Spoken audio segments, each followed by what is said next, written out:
Good morning students. শুরু করতে চলেছি কবি সুভাষ মুখোপাধ্যায় রচিত কবিতা কানামাছির গান, তৃতীয় কবিতা। দেখো, তৃতীয় কবিতার এটা হলো দ্বিতীয় পর্ব, ঠিক আছে। এই দ্বিতীয় পর্বের কানামাছির গান কবিতার প্রথম পর্বে আমি কিছুটা অংশ আলোচনা করেছি, আজকে হলো দ্বিতীয় পর্বের আলোচনা, বাকি অংশটুকু কাব্যগ্রন্থ পদাতিক, ঠিক আছে। দ্বিতীয় পর্ব এখানে লেখা নেই, কিন্তু আমি যখন ভিডিও তোমরা দেখবে সেখানে দ্বিতীয় পর্ব লেখা থাকবে। আচ্ছা, দেখো, একদা আষাঢ়ে এসেছি এখানে, মিলের ধোঁয়ায় পড়ল মনে, গলিতে কি মাঠে কখনো কচ্ছিৎ দেখা দিয়ে যায় দক্ষিণ হাওয়া। মানে কি বলছে, কবি বলছেন যে একদা আষাঢ়ে এসেছি এখানে, অর্থাৎ আষাঢ় বলতে এখানে কবি বলছেন বর্ষা। হ্যাঁ, বর্ষা মানেই কিন্তু যৌবন বোঝায়, ঠিক আছে। তো সেই যৌবন বয়সে এসেছি, অর্থাৎ আষাঢ় মাসের কথা এখানে বলা হয়েছে। মিলের ধোঁয়ায় পড়ল মনে, মিলের ধোঁয়া বলতে এখানে দেখো কলকাতা শহর, তো সেখানে মিলের ধোঁয়া বলতে এখানে রাইস মিলের ধোঁয়া, অয়েল মিলের ধোঁয়া, বিভিন্ন মিলের ধোঁয়ায় মনে পড়েছে গলিতে কি মাঠে কখনো কচ্ছিৎ দেখা, কচ্ছিৎ মানে খুব কখনো সখনো, গলিতে কি মাঠে কখনো সখনো দেখা মেলে দক্ষিণ হাওয়া। দক্ষিণ হাওয়া বলতে এখানে দেখবে যৌবনের প্রতীক দক্ষিণ হাওয়া, ঠিক আছে। এই যে বসন্তের যে কোকিল বা বসন্তের যে হাওয়া বা যে সমস্ত পলাশ ফুল, এই সমস্ত জিনিসগুলো কিন্তু একটা যৌবনের প্রতীক, একটা যৌবনকে বোঝায়। এবং এখানে আষাঢ় বলতে বর্ষা মানে তো প্রেম, ঠিক আছে, মনে তখন ভরা যৌবন, তো দেখা দিয়ে যায় দক্ষিণ হাওয়া।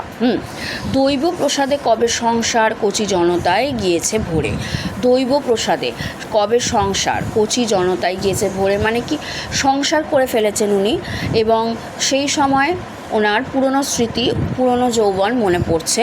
তিনি দৈব প্রসাদ বলতে এখানে দেবতার আশীর্বাদে তিনি কচি জনতায় বলতে তার সংসারে অনেক কচি কাচারা এসে গেছে। হ্যাঁ, গিয়েছে ভরে সকলে পারি না বাঁচতে, কাজেই আপন বাঁচার পন্থা নেওয়া। বলছে সকলকে নিয়ে তো ওভাবে বাঁচা সম্ভব না, নিজের সংসার নিজের জীবনটা আমাকে দেখতেই হয়, তখন আর সকলের জন্য লড়াই তখন আর নয়, আপন বাঁচার পন্থা, নিজে বাঁচার পন্থা, নিজের পরিবারকে বাঁচানোর পন্থা নেওয়া। তাই দৈনিক নিজের কিংবা পরের দায়ী শ্মশান চষি, পরের দায়ে মানে নিজের জন্য শ্মশান চষে যে আন্দোলন বিপ্লব উনি করেছিলেন, এবার দেখো উনি একটা বাস্তবিক আন্দোলনের প্রেক্ষাপট থেকে উনি ওনার নিজস্ব জগতে উনি ফিরছেন, নিজস্ব সংসারের জগৎ, যেখানে ওনার কিন্তু পিছু টান আছে এবং ওনার প্রতি অনেকের প্রত্যাশা আছে, যেখানে দেখো ওনার পরিবার আছে। দৈনিক নিজের কিংবা পরের দায় বলতে সংসারে যারা আছে তাদের জন্য শ্মশান চষি, মাটিতে নামিয়ে রঙিন গ্লাসে মদ পান করেছিলেন উনি। ধরো বা ওই যে বলেছিলাম হরিত বলতে কারণ সবুজ ঘাসের ঘ্রাণ নিয়েছিলেন কবিরা। তো যাই হোক, এখানে মাটিতে নামিয়ে রঙিন গেলাস খুঁজি সফলতা তনুর শাখে, মানে কি তনুর শাখে, তনু মানে এখানে হৃদয়, ঠিক আছে। তো হৃদয়ের বিভিন্ন শাখে মাটিতে আমি রঙিন গেলাসটা মানে আমার ফ্যান্টাসির জগৎ, আমার যে ফ্যান্টাসির জগতে মানে যৌবনে আমি এগিয়ে মানে চলা, সেই যে রঙিন গ্লাসটা আমি সফলতা খুঁজছি আমার তনুর শাখে, ঠিক আছে। মানে হলো তনু অর্থে এখানে শরীর, এবং আমি বিভিন্ন আমার যৌবন বয়স, অবশ্যই সেটা আরেক ধরনের যৌবনে। দেখো যৌবনকালটা তো একটুখানি না, যৌবনকালটা অনেকটা।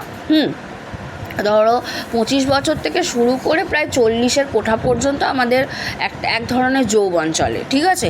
তারপরে 40-এর পর থেকে আস্তে আস্তে বয়স বাড়তে শুরু করে, এবং 50-এর কোঠা, 40 থেকে 50টাও একটা মোটামুটি যৌবনকালের মধ্যেই থাকে, কিন্তু 50-এর পর থেকে সেটা প্রাপ্তবয়স্ক ধরা হয়।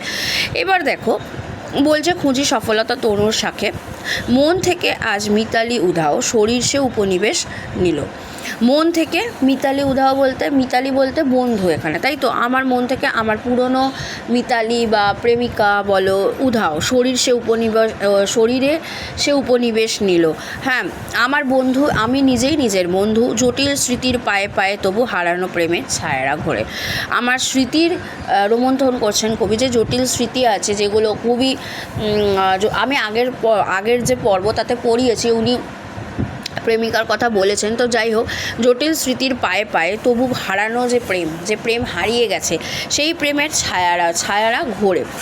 আমি ত্রিশঙ্কু পথ খুঁজে ফিরি। ত্রিশঙ্কু বলতে এখানে ওই যে বিভিন্ন দল ছিল, সেই সময় ভরা যৌবনে প্রেম ছিল, আন্দোলন ছিল, বিপ্লব ছিল, একটা মানে দেখবে কম বয়সে যৌবনের দোরগোড়ায় দাঁড়িয়ে একটা ঝুঁকি নেওয়া জীবনে, মানে ঝুঁকি বলতে বিভিন্ন আন্দোলনে ঝাঁপিয়ে পড়া। যাই হোক, তো সেই এই দল না ওই দল না সেই দল না, তিনটে দল তিন দিকে থাকলে ত্রিশঙ্কু বলা হয়। কোন দল ভালো, একবার এই দল ভালো, একবার সেই দল ভালো, একবার এই দল ভালো। যাই হোক, আমি ত্রিশঙ্কু বলতে এখানে কবি নিজেকে বলেছেন। পথ খুঁজে ফিরি, গোলক ধাঁধায় বৃথাই ঘোরা। বলছে আমি গোলক ধাঁধার মধ্যে পড়ে গেছি, বৃথাই ঘুরছি, জানি বাণিজ্যে লক্ষ্মী। মানে আমার ব্যবসা আছে, ব্যবসায় আমি জানি আমার লক্ষ্মী আছে ব্যবসায়, যদিও ছিদ্রিত থলি ও পথে বাধা। বলছে যে এইটা হলো একটা বিজনেস হয়ে দাঁড়িয়েছে তখন, মানে সময়টা আরও এগিয়েছে, এবং ত্রিশঙ্কু যে ওই দলের ব্যাপারটা, তো জানি বৃথাই ঘুরছি, কিন্তু বাণিজ্যে লক্ষ্মী আছে, অর্থাৎ চাকরি বাকরির আর সেরকম যে একটা কিন্তু বাণিজ্যে লক্ষ্মী আছে, মানে ব্যবসায় লক্ষ্মী আছে, যদিও ছিদ্রিত থলি ও পথে বাঁধা। বলছে ওই পথেই কিন্তু আমার ছিদ্রিত থলি তো ছিদ্র না, তো ওই পথেই আমার পেশা বাঁধা। যাই হোক, ও পথে বাঁধা, ওই দিকেই আমি এগোচ্ছি। কৃষক মজুর তোমরা স্মরণ। বলছে কৃষক মজুরদের বলছেন, উনি বলেছেন তোমরা হলে আশ্রয়, তোমরা আমাদের আশ্রয় দান করছো। আর স্মরণ বলতে এখানে কিন্তু স্মরণ শব্দের অর্থ হলো আশ্রয় বা রক্ষক।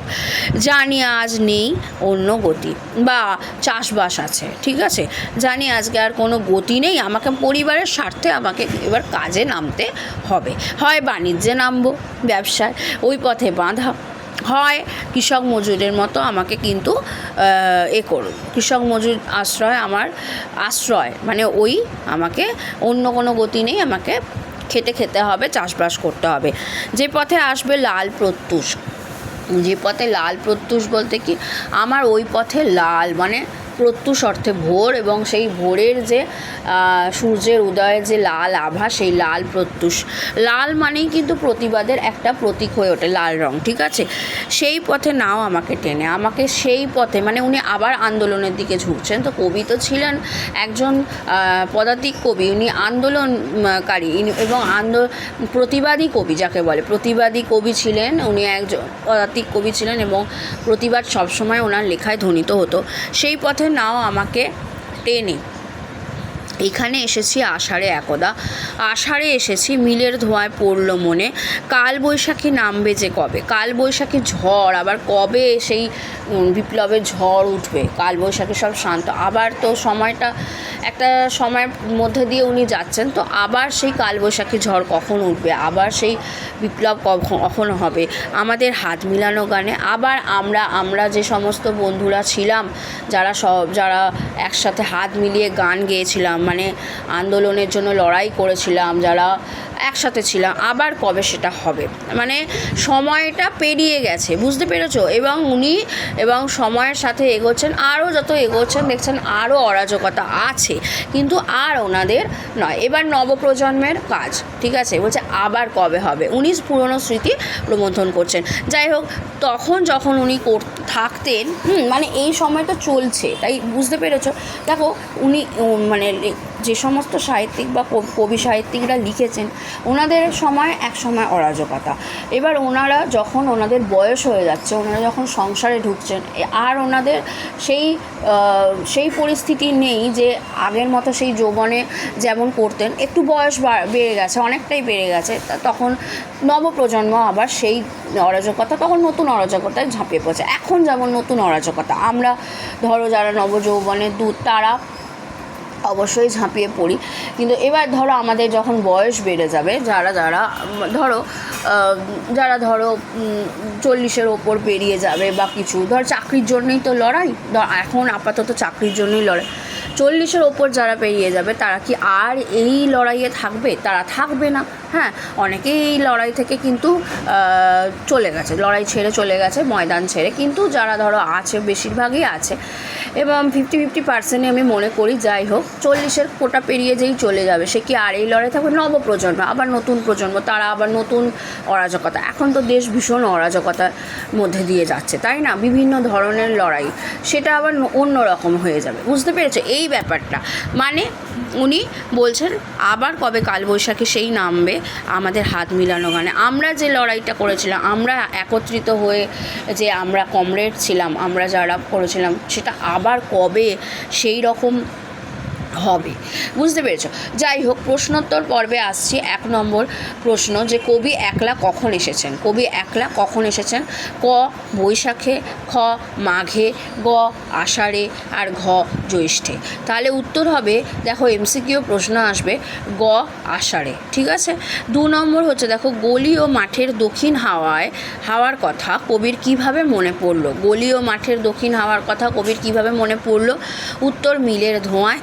খ হবে 1 নম্বর মিলের ধোঁয়ায়, খ জুট মিলের ধোঁয়ায়, গ রাইস মিলের ধোঁয়ায়, আর ঘ হচ্ছে কোনোটিই নয়। উত্তর হবে ক মিলের ধোঁয়ায়। 3 নম্বর দেখো, সংসার কিসে ভরে যাওয়ার কথা কবি বলেছেন? ক জনতায়, খ কচি জনতায়, গ জনগণে, আর ঘ কচি জনগণে। উত্তর কি হবে? উত্তর হবে খ কচি জনতায়। 4 নম্বর দেখো, নিজের কিংবা পরের দায়ে কি চষেন? নিজের কিংবা পরের দায়ে কবি কি চষেন? ক হবে মাঠ, খ হলো ঘাট, গ হলো শ্মশান, আর ঘ হলো কোনোটি নয়। দেখো এইখানটা হবে কবি হবে। হ্যাঁ, এখানটা একটুখানি তোমরা ঠিক করে নিও, এটা কবি হবে। ঠিক আছে, কবি কি চষেন? তাহলে উত্তর হবে গ শ্মশান। 5 নম্বর দেখো, কবি সফলতা কোথায় খুঁজেছেন? কবি সফলতা কোথায় খুঁজেছেন? ক তনুর শাখে, খ তনুর ডালে, গ তনুর পাতায়, আর ঘ হলো তনুর ফুলে। উত্তর কি হবে? উত্তর হবে ক তনুর শাখে। ক তনুর শাখে। 6 নম্বর দেখো, মন থেকে কি উধাও? মন থেকে কি উধাও? ক মিতালি, খ মিতা, গ মিত্র, আর ঘ হলো বন্ধু। উত্তর কি হবে? ক মিতালি। চলে যাচ্ছি দেখো পরের প্রশ্নে। শরীর কোথায় উপনিবেশ নিল? শরীর কোথায় উপনিবেশ নিল? ক জটিল স্মৃতির পায়ে পায়ে, খ স্মৃতির পায়ে পায়ে, গ জটিল স্মৃতিতে, আর ঘ হলো স্মৃতিতে। দেখো উত্তর হবে ক হলো জটিল স্মৃতির পায়ে পায়ে। স্মৃতিটা কিন্তু খুবই জটিল, সহজ সরল স্মৃতি ছিল না, জটিল স্মৃতির পায়ে পায়ে। ঠিক আছে। 8 দেখো, কার ছায়ারা ঘোরে? কার ছায়ারা ঘোরে? উত্তর ক হারানো প্রেমের, খ প্রেমের, গ ভালোবাসার, আর ঘ হলো কোনোটিই নয়। উত্তর হবে ক হারানো প্রেমের। ক হারানো প্রেমের। 9 নম্বর দেখো, কবি নিজেকে কি বলেছেন? কবি নিজেকে কি বলেছেন? ক শঙ্কু, খ হচ্ছে দেখো দ্বিশঙ্কু, গ হলো ত্রিশঙ্কু, আর ঘ হলো কোনোটিই নয়। তাহলে উত্তর কি হবে? উত্তর হবে গ ত্রিশঙ্কু। গ হলো ত্রিশঙ্কু। আচ্ছা, 10 নম্বর প্রশ্ন দেখো, স্মরণ শব্দের অর্থ কী? স্মরণ শব্দের অর্থ কী? ক আশ্রয়, খ বাসস্থান, গ হলো আশ্রয়স্থল, আর ঘ হলো কোনোটি নয়। এখানে উত্তর কি হবে? উত্তর হবে ক আশ্রয়।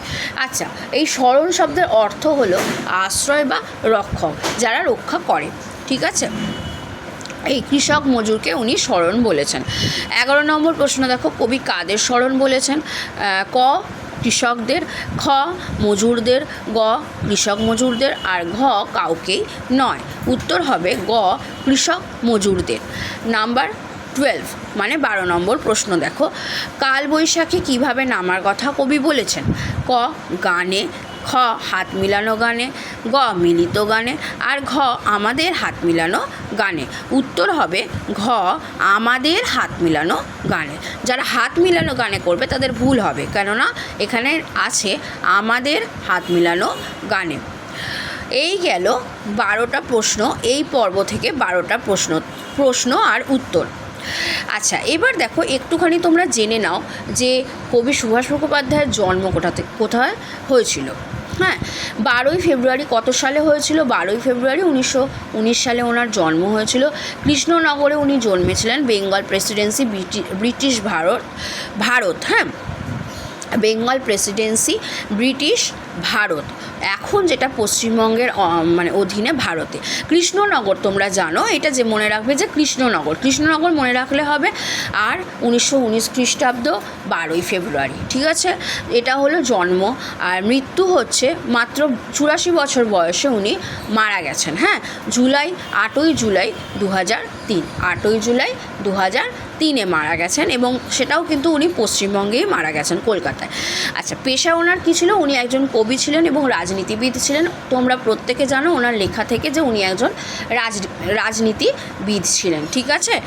আচ্ছা, উনি তো বড় কবি ছিলেন এবং রাজনীতিবিদও ছিলেন। রাজনীতি নিয়েই ওনার কিন্তু লেখার ধরন কেমন? কবিতা আছে, ওনার অনেক উপন্যাস আছে, গীতিনাট্যকার আছে। এছাড়া উনি একজন নাট্যকার, ঠিক আছে? গীতিনাটিকা লিখতেন, হ্যাঁ, বা গীতিনাটক লিখতেন। অনুবাদ উল্লেখযোগ্য এগুলো আছে। এছাড়া উল্লেখযোগ্য কিছু পুরস্কার আছে। দেখো উনি কী পুরস্কার পেয়েছিলেন। একাডেমি পুরস্কার পেয়েছিলেন, এছাড়া একাডেমি ফেলো, এছাড়া জ্ঞানপীঠ পুরস্কার পেয়েছিলেন। দেখো, জ্ঞানপীঠ পুরস্কার কিন্তু পদাতিক কাব্যগ্রন্থের জন্য পেয়েছিলেন, তোমরা অনেকেই জানো, এবং 1940 সালে সেটা। আচ্ছা, দাম্পত্য সঙ্গী ওনার কে ছিলেন? দাম্পত্য সঙ্গী উনি বিবাহ কাকে করেছিলেন? গীতা মুখোপাধ্যায়। ওনার স্ত্রীর নাম ছিল গীতা মুখোপাধ্যায়, ঠিক আছে? এই গেল কবি সুভাষ মুখোপাধ্যায়ের ওপর কানামাছির গান কবিতার ওপর দ্বিতীয় পর্বের আলোচনা। আচ্ছা, তোমরা একটুখানি এইখানটা দ্বিতীয় পর্ব বলে লিখে নাও, হ্যাঁ, তাহলে তোমরা প্রথম পর্বের ক্লাসটাও পাবে এবং দ্বিতীয় পর্বের ক্লাসটাও বুঝতে পারবে। দেখো আমি লিখে দিচ্ছি, তোমরা একটুখানি এখানটা ঠিক করে নাও যে দ্বিতীয় পর্ব, ঠিক আছে? এটা হচ্ছে দ্বিতীয় পর্বের ক্লাস। কানামাছির গান। এই গেল আজকের আলোচনা। পরের ক্লাসে থাকবে পরের ক্লাসে থাকবে আরও তো দুটো আছে। চতুর্থ কবিতা আমি শুরু করব। চতুর্থ কবিতার উপর পিএসসি সিলেবাসে যারা ছাত্রছাত্রী, তোমরা অবশ্যই চ্যানেল আশা করি সাবস্ক্রাইব করে রেখেছো। একটুখানি বন্ধুদের সাথে শেয়ার করে দাও এবং তারাও সাবস্ক্রাইব করার সুযোগ পাক এবং পড়াশোনা করুক, পড়াশোনা চালিয়ে যাক। লাইক করে রাখো এবং কমেন্টে জানাও কেমন লাগছে। অবশ্যই বেল আইকনটা দিয়ে রাখবে সময় মতো, যাতে ক্লাসগুলো তোমরা পাও। আজকের আলোচনা এই পর্যন্তই। Thank you students, thank you so much.